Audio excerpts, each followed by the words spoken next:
Today is my father's birthday and my husband and I are going to celebrate his birthday together. My father has always been strong and my mother passed away when he was very young. He did not choose to remarry and he gave so much to the family. As he got older, his health deteriorated. I would love to bring him home to live with us, but he prefers to live in the old house he used to live in. We prepared a sumptuous dinner. After dinner, my husband and I returned home. When I was ready to go to bed, my breathing became difficult. Feeling like I was going to die, my husband called the emergency number. I was in an extreme panic. I needed to get to the hospital as soon as possible. My consciousness started to become fuzzy. I said, "Baby, when are they coming?" He said, "Soon." He held my hand and kept reassuring me. I saw a black figure in the corner of the room. It stayed there the whole time and it was signaling me to walk towards it. I was terrified. I didn't know what it wanted, maybe it wanted my soul. Could it be one of Satan's men? It looked like an evil spirit. The paramedics arrived at our apartment and they checked my condition. My blood pressure and heart rate were low, and the EMTs asked if I could stand up. I stood up and then fell back down. They brought a stretcher and carried me from my apartment building to the ambulance. In the ambulance, I was very scared. I said, "No. I'm dying, help me." Suddenly, all the lights turned black. I thought to myself, okay, I'm dead. Then my soul left my body and I was being chased by a demon. I believe it was the dark figure in my bedroom. The demon told me, I will never see my husband and father again. There was nothing I could do but try to get away from this monster. I think it had been watching me for some time. I suddenly heard a voice that was very familiar. This voice shouted my name. It was my nickname as a child. As I lay there, it sounded like it was calling me. Everything turned black again. I was in a dark space. I was suspended in the air and I couldn't see anything. I couldn't feel my body. I started calling out for help. And to my surprise, my voice was so small that it was as if I was the only one who could hear it. I kept calling out. I just thought that I had to get back to my family. I didn't want to die. I kept shouting, "Please help me, please help me. Please." I felt like I was relieved. I started to fall downward. That's when I started to panic, and I remember my father kept telling me that if you repent you won't go to hell.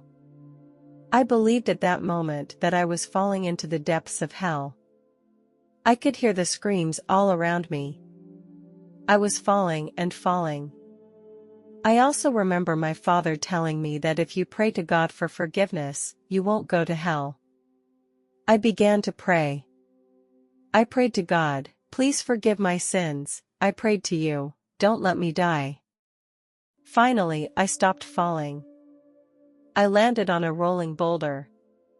It felt like my feet were burning, and I could smell the burning flesh all around me. I still couldn't see anything. I heard a voice say, "Son, your time has not yet come. You must climb up and get out of here."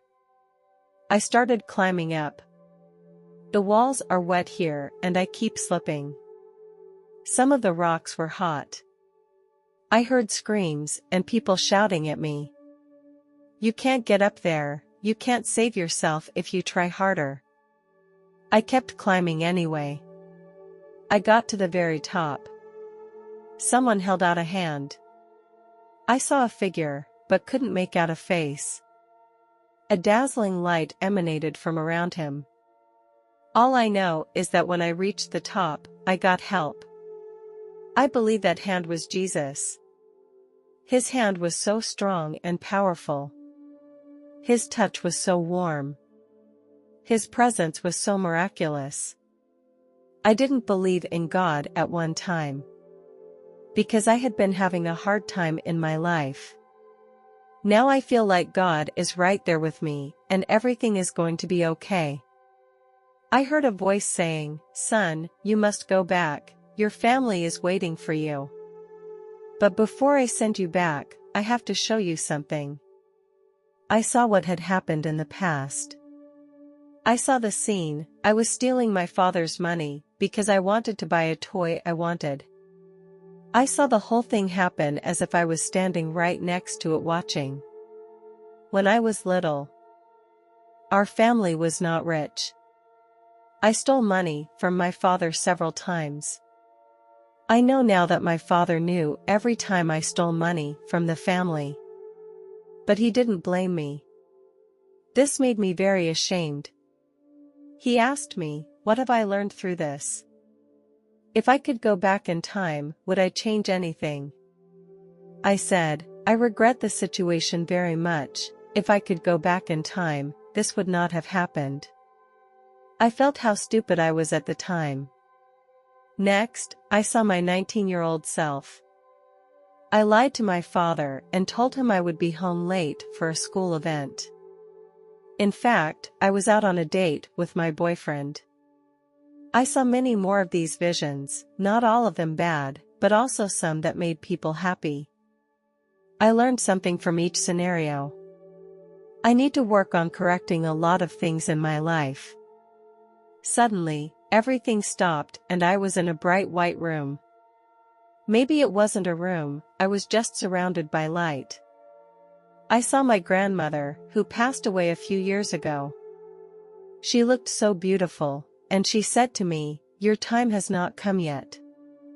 We are not ready for you to come here yet.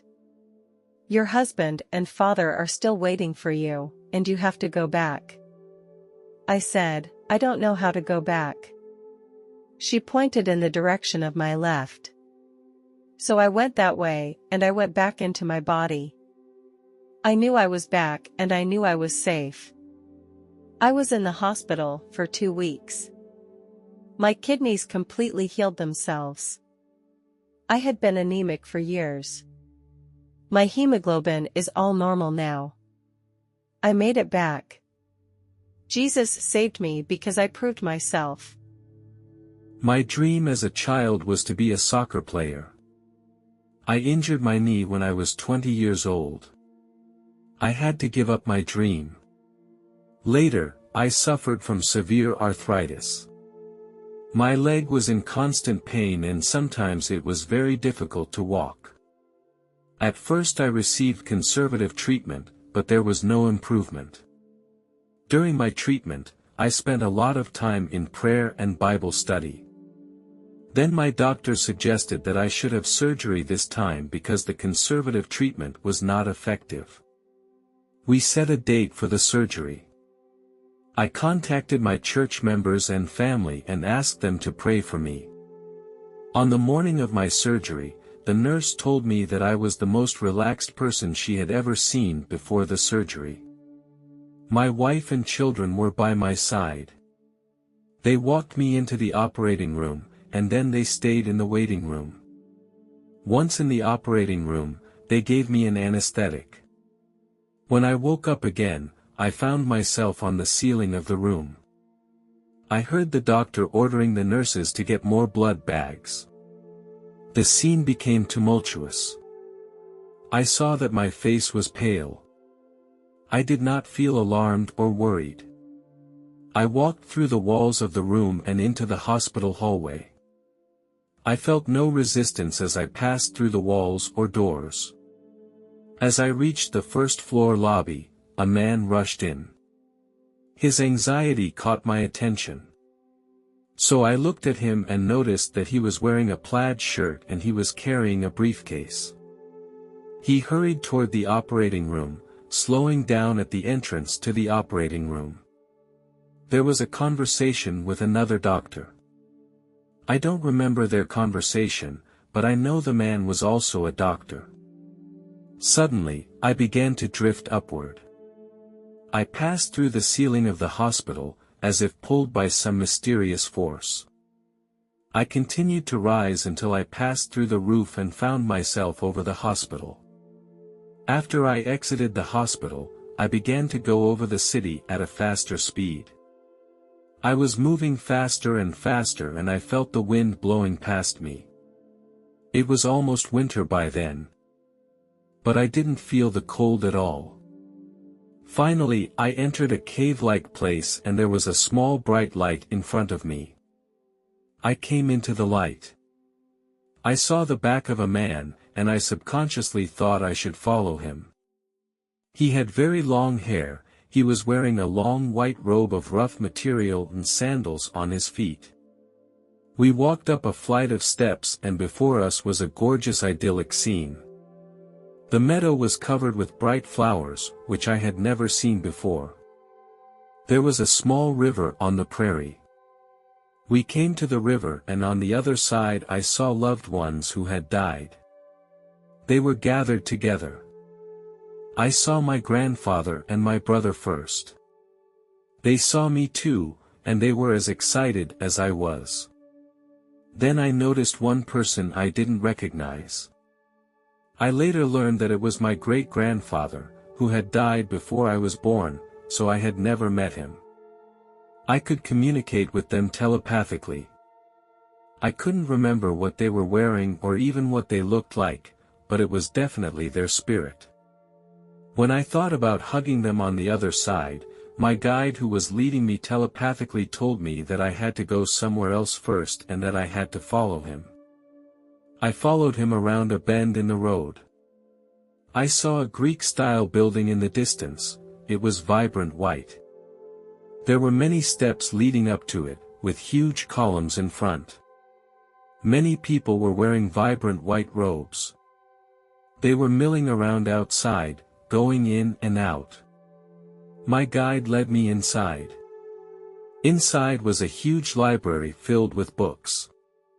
My guide told me that it contained the Book of Life as described in the Bible. We walked to the back room where some people were sitting on chairs with a big screen in the middle. They told me that I would see my past life. But just as importantly, I was able to experience the impact of my actions on others. After watching, no one came out and criticized me. But I felt a great deal of guilt inside for the people I had hurt. Then they showed me what was going to happen to me in the future. If I choose to go back to Earth, some things will happen and some things will not necessarily happen. I next saw the scene in the hospital where the doctor who operated on me and my wife were talking and the child was sitting on the couch in the hallway. I wasn't able to hear their conversation, I just saw the scene. I saw images of family and friends saying prayers. Each prayer appeared like a note and one after another, stretching toward where I was. I remembered when I was a little boy and I prayed that my grandfather would not die. But my prayers were not answered, and my grandfather died anyway. My children cannot live without their father. As hard as it was to leave this place of love, I knew I had to go back. They told me that the things I had seen would be erased from my memory. If I am allowed to keep those memories, future lives will probably be changed. I would also keep some memories that would allow me to believe that my experiences were real. It wasn't long before I woke up in a hospital bed with my wife and children standing next to me. I knew my experience was real. God's love was with me throughout those weeks. I was in the hospital for 2 weeks. First in the intensive care unit and then in the general ward. I believed I would recover because I knew I was back here for a reason. At first I didn't tell my family what I was going through. I still remember how surprised I was when the doctor who saved me came to visit me for the first time.